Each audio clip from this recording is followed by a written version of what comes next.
Hey, it's me again. I don't know why I'm in a controversial mood, but it seems like I am for some reason.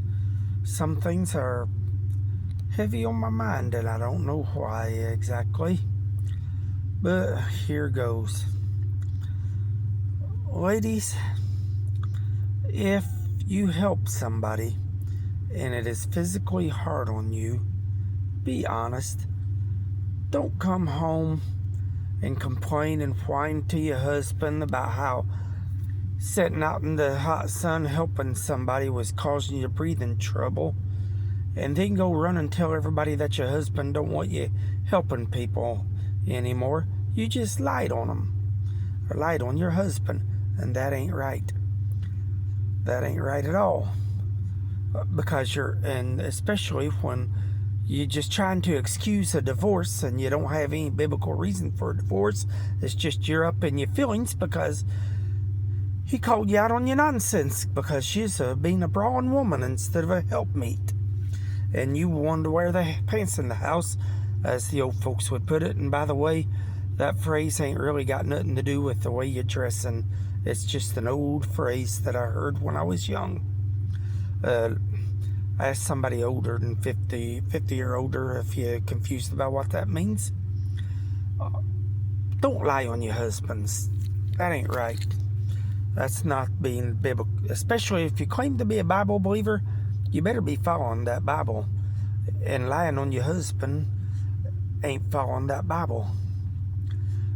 So, and also while I'm being controversial, ladies, if your husband's working 70-hour weeks and, part of your job is to get him up for work, wake him when it's time to get him up. Just simply tell him it's time to get up. Don't wake him up by ranting and raving and carrying on every day about whoever it is you're angry about, whatever sister in church you're angry about. Give it a break.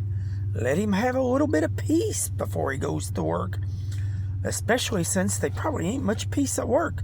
If everybody's on 70-hour weeks, everybody's not going to be happy campers, and it probably ain't going to be the most peaceful work environment for him. So let him have a little bit of peaceful home environment.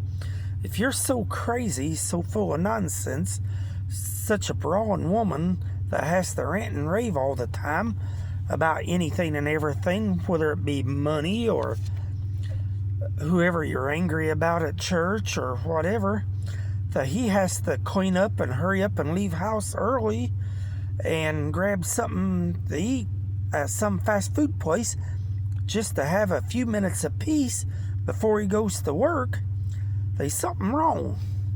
Something bad wrong. I know sometimes you need to vent, okay? But there's a time and place. If for the last month or two he's been on 70-hour weeks, he don't need daily stress, extra added stress and harassment at home on a daily basis. That's not being a helpmeet. And lay off of people. I mean, and your brothers and sisters at church don't need you to rant and rave at them about them on a daily basis. Pray for them. If they're doing wrong, pray about it. If you think, pray about your own wrongdoing while you're at it. I mean, I know frustrations build up at times. People get frustrated. But give your spouse a little bit of peace sometimes. If that's the only thing he hears from you is ranting and raving about whatever else, about whatever you're upset about, something's bad wrong. You're not being a helpmeet. And if he's working every hour he can work, lay off of him about money. Especially if you got two little Johnnies at home that's legal adults, like in their 20s, but they won't roll out of bed and get a job. And you pressuring him about money, you did wrong there as well. Yeah, I'm getting controversial, and I'm probably meddling a bit more than I mean to. But well, I don't know if I should make this disclosure or not, but I am speaking from personal experience. Thanks for watching. Good night and God bless.